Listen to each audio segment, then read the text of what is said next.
Advisory services offered through VestGen Advisors, LLC, an SEC-registered investment advisor. Securities offered through Private Client Services, LLC, member FINRA and SIPC. Private Client Services and VestGen Advisors, LLC are unaffiliated entities. Any information discussed does not constitute investment advice. VestGen Advisors and Private Client Services do not offer tax or legal advice.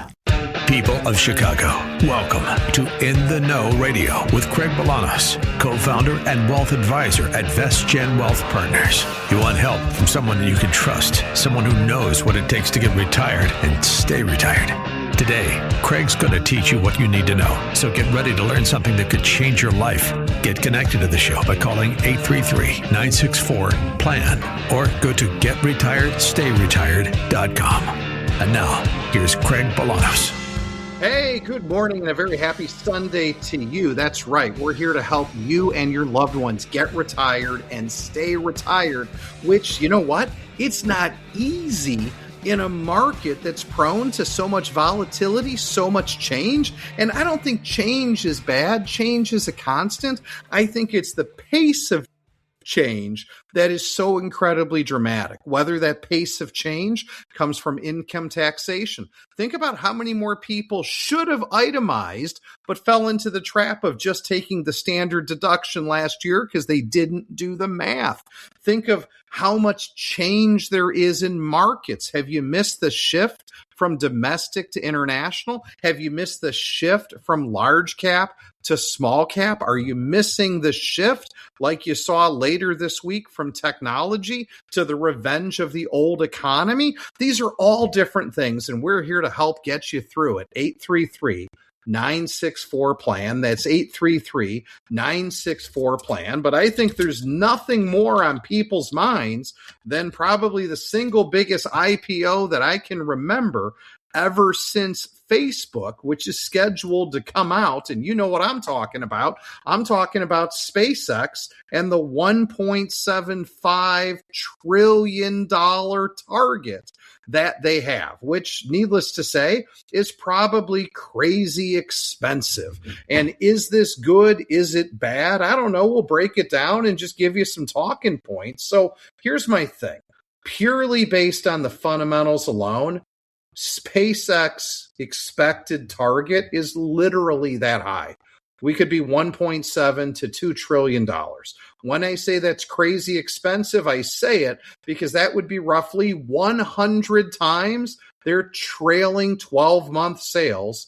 And by the way, it's a company that currently posts steep losses because they're heavily investing in AI and the Starship program. Now, here's what happens. I think it's exciting. I think it's good because I think it shows when innovators create disruption. I think people are going to want to learn more, get excited, celebrate ingenuity. But I think you got to fear a little bit the massive influx of some of these mega IPOs, SpaceX being one, OpenAI, Anthropic, if they hit the market all at once, because the market operates, the market for your 401k, your IRAs, your 529 savings plan, the market operates on this premise of what I call supply and demand. And I think there might be a lot of investors, retail investors, non-professionals, who might be all of a sudden liquidating some holdings because they want to buy SpaceX. And if that happens, and there's too much liquidation chasing SpaceX, you could create a bit of a broader market pullback. And then there's also some security swap risk. What do I mean by security swap risk? Well, everyone loves SpaceX, and some people love it because it's an Elon Musk story. But there's another Elon Musk story that really made him famous, and it's a stock. You know what it's called? It's called Tesla. So what if all the hype over SpaceX causes all of these investors who love Elon Musk to just blindly sell out and rotate from Tesla into SpaceX? That's got issues. And then there's underwriting warnings I want to give people. They're only bringing 5% of the company public. And if you do that, and there's so much demand, you could have individual investors who place market orders thinking they're going to get a price of maybe 135, and their market order, what if it gets filled at $270? There's individual investors that might not even be able to cover their purchase. So David, talk a little bit about what's a market order, what's a limit order, and what should people be thinking about with an IPO? SpaceX is one example. Yeah, I think that the key is just to understand what the transaction looks like for average Main Street investors. You're not getting in on that IPO price. You're buying when the market opens. And with all the excitement, if you put in a market order, there's so much volume, you don't know what price you're paying, right? So it's almost like, in a sense, you have to create almost a budget of how much you're willing to spend on this particular stock, and then just hope that you get a reasonable price. But because it's going to be moving so quickly, it's going to be very different than putting in a specific limit order that you're willing to pay a very specific price. So I think there will be some disappointment for individual investors that maybe just want to put a couple $1,000s into a new stock. And this isn't unique to the stock you're talking about, Craig. This happens all the time with IPOs. It just seems to be that the market's heating up with a lot of tech IPOs recently. So they're getting a little bit more demand from individual investors. And I don't think this is us having an opinion on whether this is a good or a bad stock, but it's understanding what you're signing up for. And I think it's important for people to recognize that oftentimes with IPOs, you see stocks shoot up very quickly, and then you fast forward to the blackout period expiring maybe 6 months down the road, and sometimes you might be able to pick up shares at a better price. So perhaps the advice for everybody is if you're excited, you might want to average into the stock with several purchases as you would average into a 401k or any other type of investment strategy. I think that's great news. Remember, anytime something is new and exciting, discipline, patience, and data-driven decisions are going to matter the most.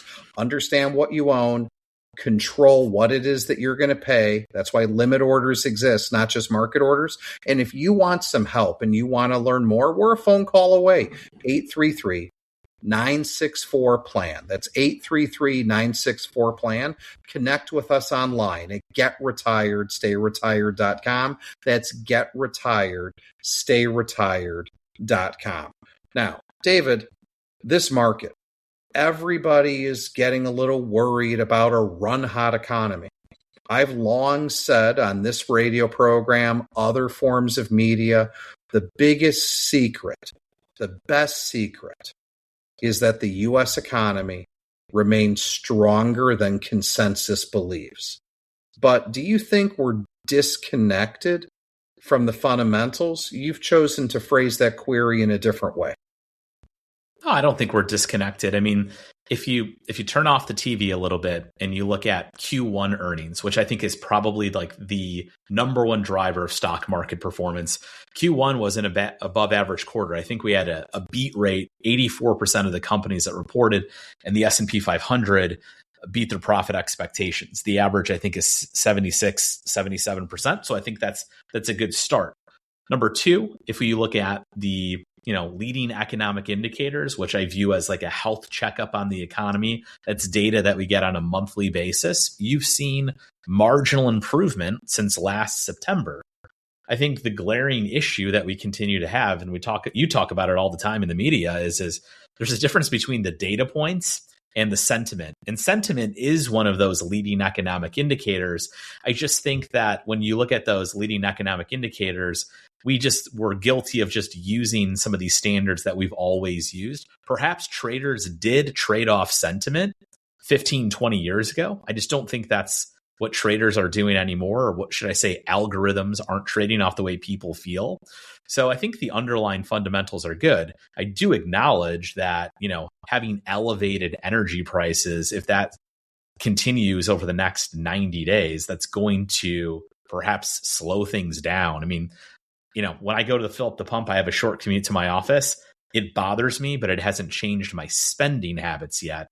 Fast forward 90 days, there might be people that are getting a little bit stretched. And so I think that's out there. And I think the other big thing that's out there today that's top of mind for investors is when you think of markets getting stretched, the reason people are in the markets is they need to grow above and beyond inflation. But as we've seen this year, inflation's been stickier than people were hoping for.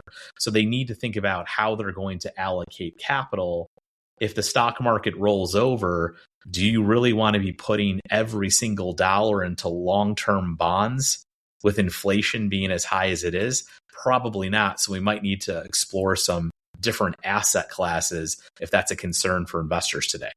I think that's a great segue to pick up. Well, if you want to learn more, if you want to connect with us, go online. That's getretiredstayretired.com. That's getretiredstayretired.com. When you're on that website, I encourage you, download any of our publications for free because I want you to learn about things that are cutting edge. I want you to pay attention to our Investment Outlook 2026. Download that for free. I want you to take a look at our Real Return Guide. That's Real Return Investing. In addition to that, I want to make sure that you take advantage of things like Trump accounts that are coming on the 4th of July because I like Trump accounts. David likes Trump accounts. You might just love Trump accounts too. It's a great way to empower the next generation, and a free downloadable guide about Trump accounts is available right now at getretiredstayretired.com. All right, when we come back, we're going to give you more of the information that you need, not just to survive, but to thrive in your retirement. This is Craig and David Bolanos, VestGen Wealth Partners. We call this In the Know Radio on AM 560, The Answer.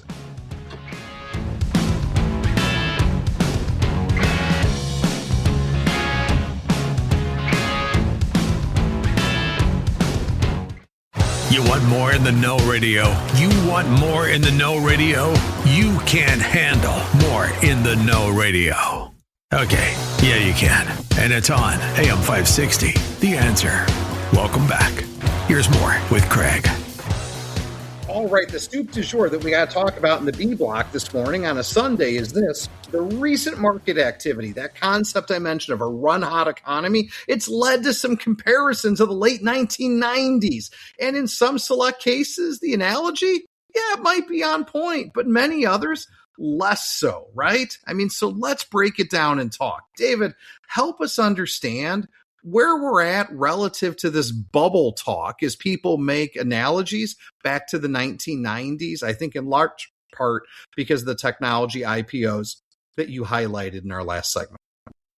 For sure. I mean, we've seen a massive spike in Google searches for technology bubble 2.0. So I think the good thing, Craig, is investors are thinking about it, right? And that's important because typically with bubbles, right, that's when the stock prices start to move away from the fundamentals and people just think things are going to keep going higher, even though there's no reason or justification for them going higher. But you've had a handful of what I call old school technology companies do really well very recently with earnings. So I think that's a reminder to people that are thinking, geez, I hope this doesn't turn out to be the late 90s. But here's what we got to do. We got to start thinking about what stock fundamentals look like today versus maybe some of those fundamentals back in the late 90s. And I think if you look at some of the bigger stocks, Craig, if you look at the big technology stocks today, some of the ones that are the most overvalued are trading at PEs at 33. So that's significantly different than when we were back then. David, I'll name names. I mean, the internet craze was all about exactly that, access to the internet. Think about switches and routers. That's companies like Cisco. Back in March of 2000, Cisco was trading at 136 times earnings. Microsoft, everyone loves Mr. Softy. We loved it back then. We love it now. Microsoft was trading at 62 times earnings. A company like Oracle, what I call the picks and shovels of the internet, 137 times earnings. Well, let me give you some names today. Apple, it's not 137. It's not 136. It's not 62. Apple's 33 times earnings. Amazon's 32 times earnings. Microsoft is 25 times earnings. NVIDIA is 22 times expected earnings. So very different because the companies are actually making money. Now, David, is 22 times earnings expensive? Yeah, but you're paying for growth. So maybe it's a little bit more rational, but nowhere near the multiples of PE that we traded some 26 years ago. You're talking about growthier stocks that are innovating in the market. You typically will pay a premium for those stocks versus perhaps a consumer staple that are not going to come out and innovate enough to really drive those higher valuations. So we have to keep that stuff in context. I think the bottom line is regardless of the valuations, there will be risk eventually. The market will eventually rotate. I think towards the end of last week, we started to see some of that rotation where other sectors of the markets actually started to get bids. There was a small switch from tech to financials Thursday and Friday of last week. And I think that's actually the sign of a healthy market for investors. So it's good that people are doing those searches. But I think the nice thing is the data suggests that we're probably not at the same spot that we were then. But I think the other thing that's kind of going unnoticed this year, Craig, is a massive change in rates, right? Our game plan coming into 2026 is we were hoping for interest rate cuts to get the housing market going. But with what happened in March and oil prices much higher, rates have moved, and they've moved a lot, at least by historical standards. No, they most definitely have. I mean, everybody knows that the situation in the Strait of Hormuz was all about an oil shock. But for markets, it's not about oil. It's about the inflation spike that's ensued. And I think everybody knows that what do bondholders hate? They hate inflation. They hate rising inflation because rising inflation means bond investors are going to demand higher yields. Now, those higher yields, though, shouldn't be feared. I think those higher yields are actually good for stock investors, David, because it gives people choice, right? It's not just Tina. We're back to Tiara. Tina, there is no alternative. Tiara, there is a real alternative. And David, what should fixed income investors be thinking about right now, today, during this moment of opportunity, while inflation is high? Interest rate expectations for cuts have been taken off the table because it might be temporary and it might be fleeting.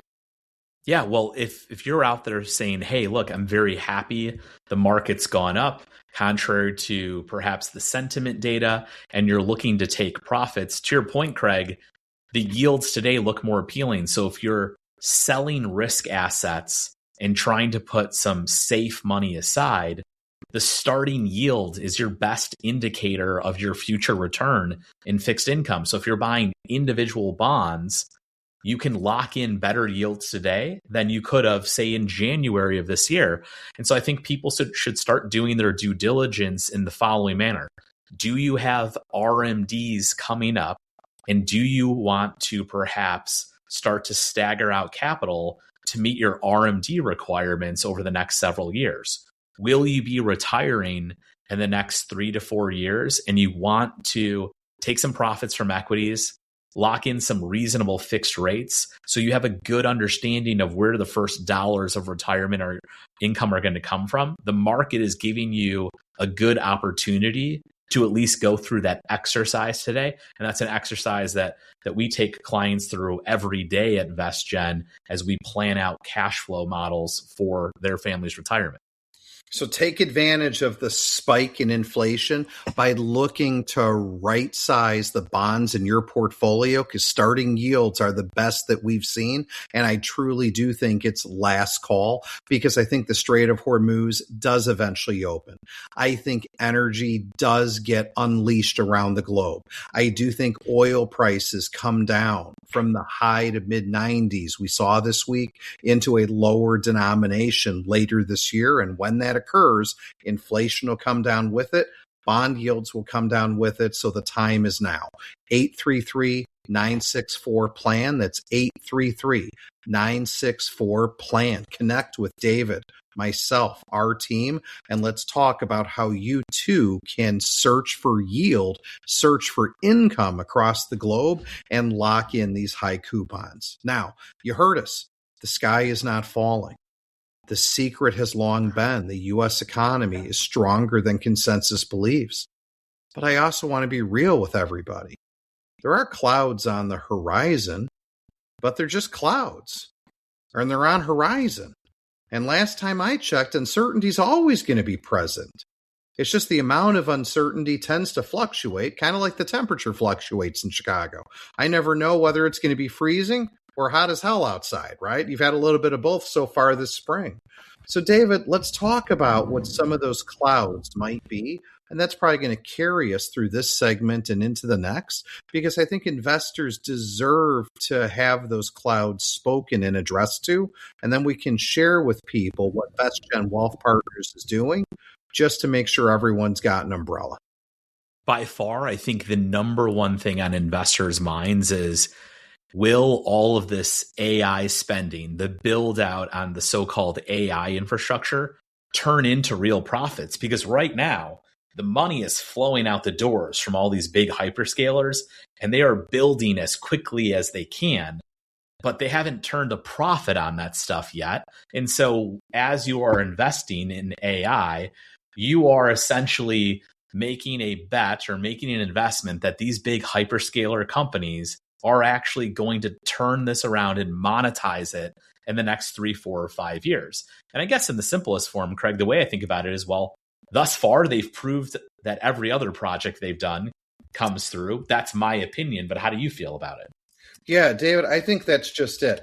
Everybody knows, just like the internet craze, everything we were promised about the internet eventually happened. Consumer to consumer, business to consumer, business to business, Bluetooth, everything materialized. The whole problem was profits didn't materialize quick enough, and the investments being made in routers and switches dried up overnight. So, David, do I worry about artificial intelligence delivering on its promises? No. I think the future is everything. The future is very bright, but could the pace of investment slow down? Yeah. And that's why I think investors need to look very careful under the hood at these valuations, which aren't valuations like the dot-com bubble, but they're still valuations that are expensive, and people deserve to know how much of their portfolio is in technology and how much in their portfolio is in communication stocks, and people probably want to be doing some rebalancing to take some profits, because the simple issue is trees don't grow to the sky, and this upcoming IPO wave, I hope it's not the big flare that goes up. But listen, the largest collection of IPOs in history are all going to happen. SpaceX, Anthropic, OpenAI, you name it. That's a staggering amount of new equity supply that's going to come through. Those 3 companies alone are roughly worth 4 times the combined value of the next largest, 10 largest you told me, or 12 largest IPOs and direct listings of the past decade. I think it's a watershed moment, and people are going to need to be ready to know how it's going to be absorbed and how we're going to handle the issuance. But more to come on that, and midterm elections. Stay tuned for that right after this break. You're listening to Craig and David Bolanos, VestGen Wealth Partners, in the know, AM 560, The Answer. Would you like a dose of knowledge? Good, because Craig is back and about to fill your retirement prescription. Back to In the Know Radio on AM 560. The Answer. So remember, connect with us online at getretiredstayretired.com. That's getretiredstayretired.com. If you missed what we talked about in the opening segments, the SpaceX IPO, you can go ahead and download it. The radio show and the podcast will replay at getretiredstayretired.com. You want to connect with us for some upcoming, what I call learning events, in person and virtual. You can do those as well at the website, getretiredstayretired.com. David, we've been talking about the parallels between now in the 1990s, where it's overstated and where it's apt, but there's different things that route through. One of those is inflation and market rotation. What do investors need to know, and how are we handling that, and what's our thought at VestGen Wealth Partners. Yeah, we mentioned the market rotation in the previous segment. Part of that has to do with interest rates. So we had the spike in inflation start in March due to the onset of the Iran war.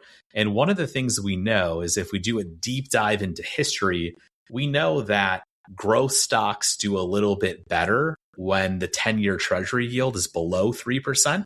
And we know that value, sometimes referred to as dividend stocks, do better when rates are higher, and rates have moved higher, as we alluded to earlier. So I think that's the key is as folks are looking to perhaps de-risk portfolios, there's lots of different ways to do that. That doesn't always mean selling stocks and sitting in cash or selling stocks and just going to treasury bonds. Sometimes de-risking might be taking some profits in sectors that have done very well and moving those profits into sectors of the market that maybe have underperformed, but have some wind at their back now. And perhaps the wind for dividend or value stocks is higher yields due to some of this inflation. Hence what we call the revenge of the old economy stocks. Gang, there should be an overweight compared to the indice in some thoughtful areas like energy, like industrial, like material stocks. They are the benefactors of what is happening, which I call it assembled in America. They are the benefactors of these policies relative to global trade, where more things originates its components in America. Those same things, energy, industrial materials, that makes us, the United States, a great exporter of those resources, energy in particular, to other places around the globe. Remember, celebrate with us. We're a net exporter of energy. We have energy independence. That's a very big deal. And those sectors, the three I mentioned, are typically underrated in people's portfolios. I want to make sure you're getting the thoughtful and intentional exposure that you need so you can stay in the game without having valuations in your underlying holdings that are just too high. Now, Craig, I want to go back to that point you made about the IPOs before. It's worth saying this one more time out loud. SpaceX, Anthropic, OpenAI could represent more than $3 trillion in combined market value. For perspective, for all the listeners out there, that's roughly 5% of the entire S&P 500. Those three companies alone are worth roughly 4 times the combined value of the next 10 largest US IPOs of the past decade. And what we're seeing is some rule changes too, right? So there's a new complexity involved. New index rules are going to allow the SpaceX IPO to enter the major indexes within weeks of after going public. So said another way, SpaceX is going to be part of the index. So whether or not you want to own SpaceX, if you look in your 401k and you own a large cap growth index fund, there's a good chance you might own SpaceX by default because they're going to force it into the index since it's likely going to be such a large part of the overall stock universe. Yeah, I think that's just important for people to understand. So the bottom line is this. We had a great 23. We've had a great 2024. We've had a great 25 and 26. While it's not all sunshine and roses, the results speak for themselves. And remember, the time to fix the roof is when the sun is shining. This is a great opportunity for those to rebalance back to their risk budgets. This is a great opportunity for those who are getting a little bit nervous about market fundamentals. This is a great opportunity for those who want to simply live off of dividends. Interest rates and coupons are high. Access and do it now. And above all else, there is zero room for complacency. Remember, last year, our investment theme was pragmatic optimism. We were 100% spot on. This year's investment theme, 2026, higher stakes, higher valuations, anything but certain. Complacency is your enemy. Make sure that your portfolios or your existing advisors aren't complacent. Give us a call today, 833-964-PLAN. That's 833-964-PLAN, or connect with us online at getretiredstayretired.com. Now, one of those topics that's, I think, on investors' minds is we still have midterm elections this year. So if someone was looking for a catalyst to create volatility in the market, maybe it's some of these big IPOs, but maybe it's just history. And we know that every year stocks tend to decline intra-year 14%, but in a lot of those years they recover and just move higher. But Craig, in midterm election years, the downturn tends to be a little bit larger. On average, stocks fall 18% in midterm election years. We did have a tougher March, but I think this is one of the reasons that some stock market pundits are suggesting that we could have a really good first half of the year, but then strap on your seatbelts for the second half of the year.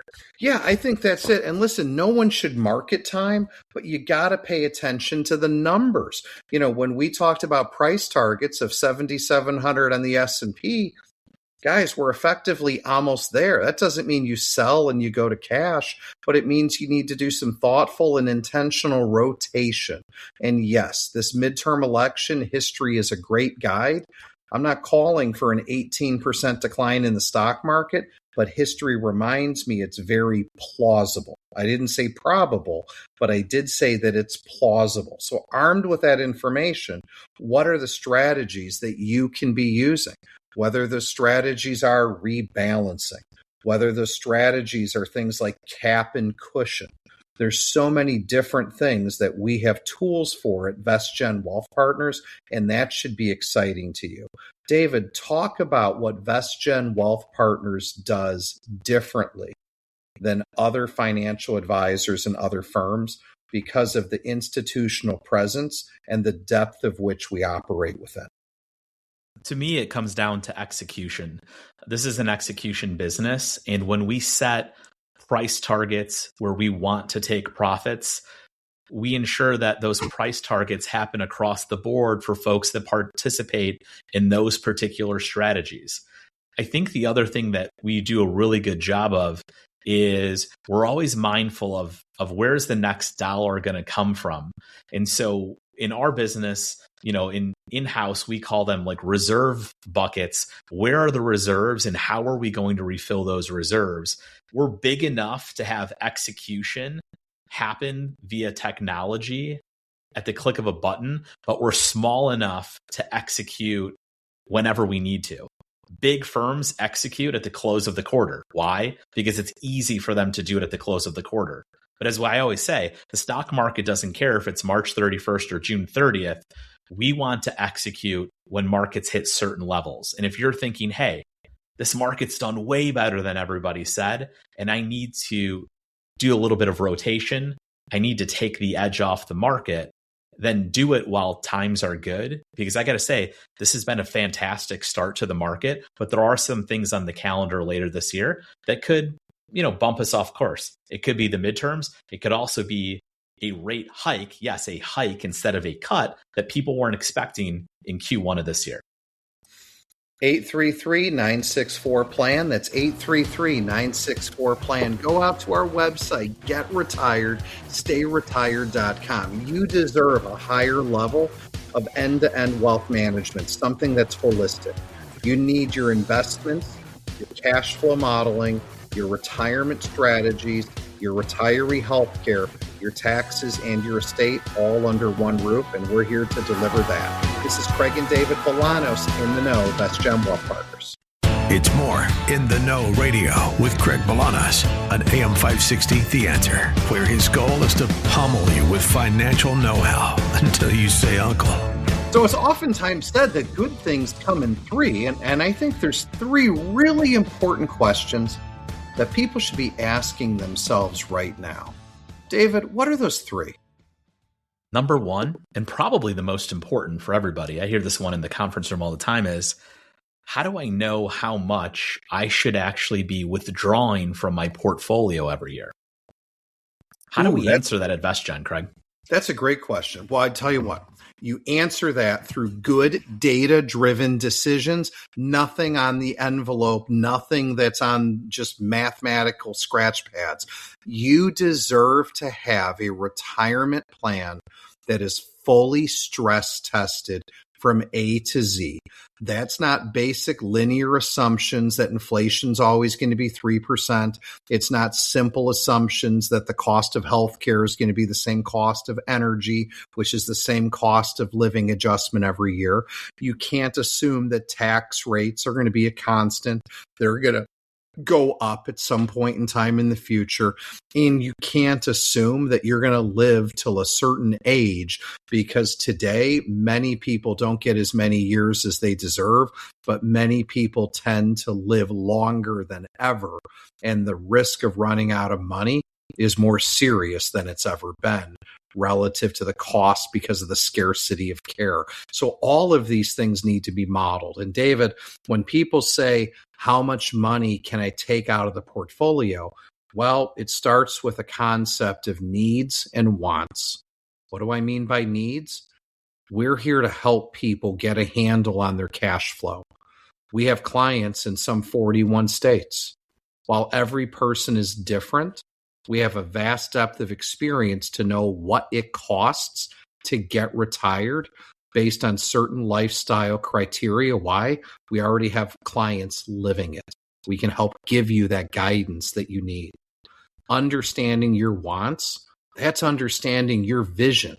That's why we call it a vision path process for retirement planning. Vision path. What is your vision of what's going to get you up out of bed every day with passion and vigor? Are you playing pickleball? Are you golfing? Are you going to church? Are you laying on the beach? Are you just working and putzing around the house? All of those things can be incredibly fulfilling. And then ultimately, it's structuring a retirement plan that's not a simple 4% withdrawal from the portfolio. A retirement plan has 3 pillars. Capital matters, capital matters, capital matters. That's pillar 1. Pillar 2, generate sufficient income. That's interest income, dividend income, distribution income, payment income, so you can cash flow your way to retirement without touching the principal.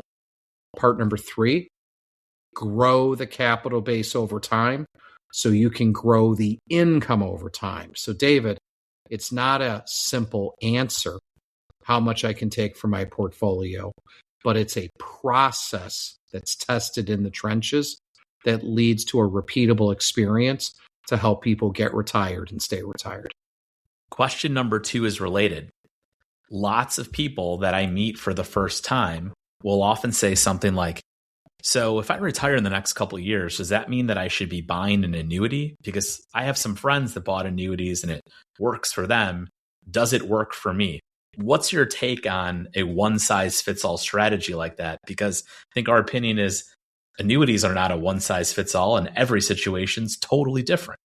Yeah, no, listen, I mean, there's people on radio programs, and it's certainly not us. It is certainly not VestGen Wealth Partners, who have one goal and one goal only. Their goal is to sell you an annuity, whether you need it or not. No, an annuity is not a plan. An annuity with an income rider is not a retirement plan. An annuity is a tool. It's a tool that can be used for tax deferral. It's a tool that can be used for safe money returns. An annuity is a tool that can guarantee lifetime income that you can't run out. But an annuity has limitations. So annuities are a tool that we will incorporate for a part of someone's plan to solve a specific need, but it's not the entire plan in and of itself.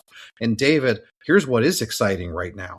If people have CDs that are renewing, people have excess cash in the bank, you got to talk about how good 3-year and 5-year MYGA. What's a MYGA? And how good are the rates today?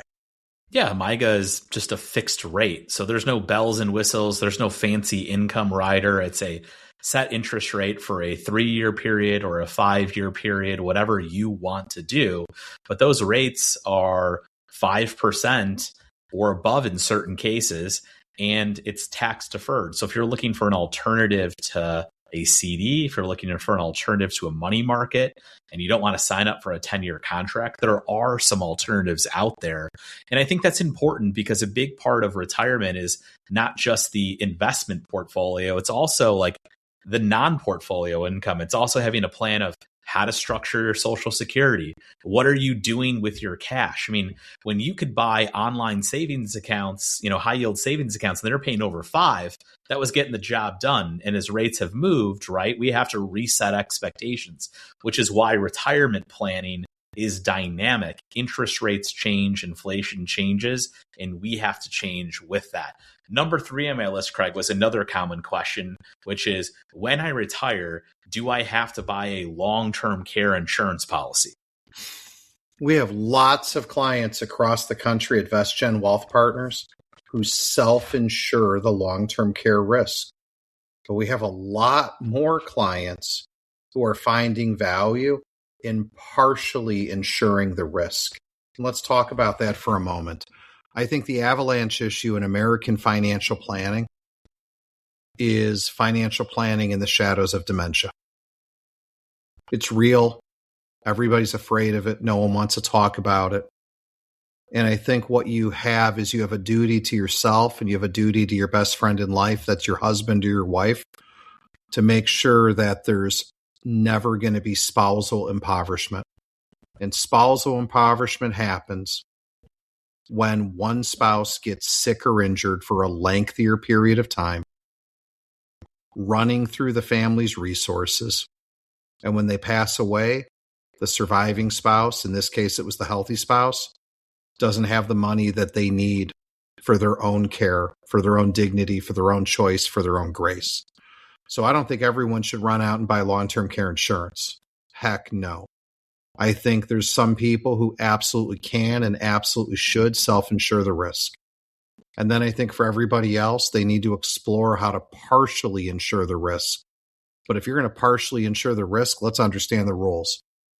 You're going to buy a policy in such a way that you never have to worry about premium hikes. You're going to buy a policy in such a way that it's going to pay benefits tax-free.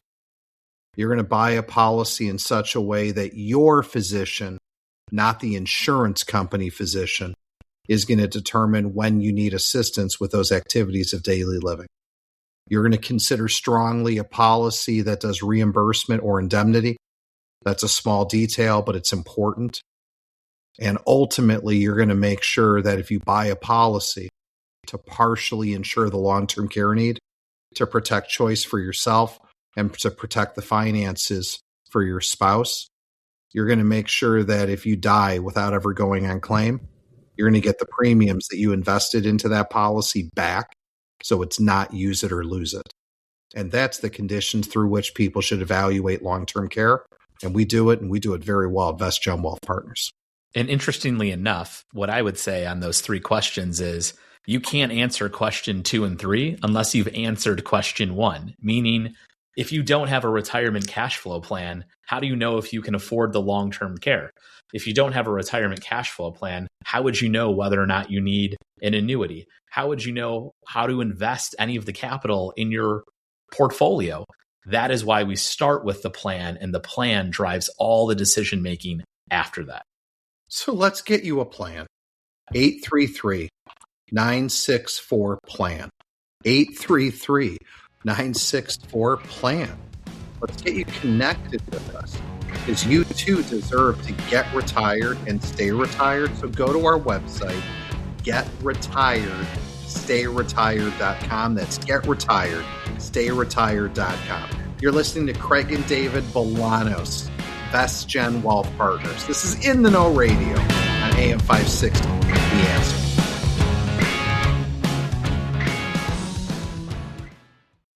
Okay, Windy City, get ready to be blown away with a hefty gust of financial know-how. You're listening to In the Know Radio with Craig Bolanos on AM 560. The Answer. I'm going to tell you, this has been a heck of a Sunday morning. We talked about the SpaceX IPO. We talked about the parallels to the 1990s, the dot-com bubble syndrome. We talked about everything that people need to be thinking about in these midterm election years, courtesy of inflation spikes and interest rates. We just got done talking about 3 questions that everybody wants to know the answers to, and that leads us to a discussion of coordination of care. And let me explain how I think about that. Who are your kids going to call when they need your estate documents, when they need to figure out how money's been coming out of portfolios to pay the bills? Who are you going to call in a rush when you need a quick answer? And when was the last time your financial advisor actually traded an email or spoke with your CPA? The vast majority of families that we work with, they're directionally correct. They're doing it right. They've saved money. They may have already had the opportunity to put pen to paper and draft estate documents. But what they're wondering is, am I missing something? And why do I always have to bring up all these conversations and wait several days for an email back that will eventually set up a meeting? If you're looking for that one call to make, then you should be looking to VestGen. I want to make one phone call. I want the answer on my taxes, my estate plan. And God forbid, we're in a situation where we need some help quickly. You want to be able to call that team of people that understand how this entire plan comes together. I had a conversation with someone the other day and they said, oh, when something happens to us, we'll give our kids the attorney's phone number. When was the last time you spoke with the attorney? Oh, 12 years ago when we signed our documents. How do you know if that attorney is even practicing? There's a different way to do it, a better way to do it. It's a holistic approach to total wealth management, and it is about optimizing and creating synergy amongst all of these different topics. So if you're thinking to yourself, hey, I'm in pretty good shape, but I want to go to the next level, and I want one person to call that's going to eventually answer that question, even if it's not their responsibility, then I would say go to our website, getretiredstayretired.com, or give us a call and set up a conversation over a cup of coffee just to see if we mesh well and we have a similar value system. We help people get retired and we keep them retired. And that is based off a process. It is not a product you can buy.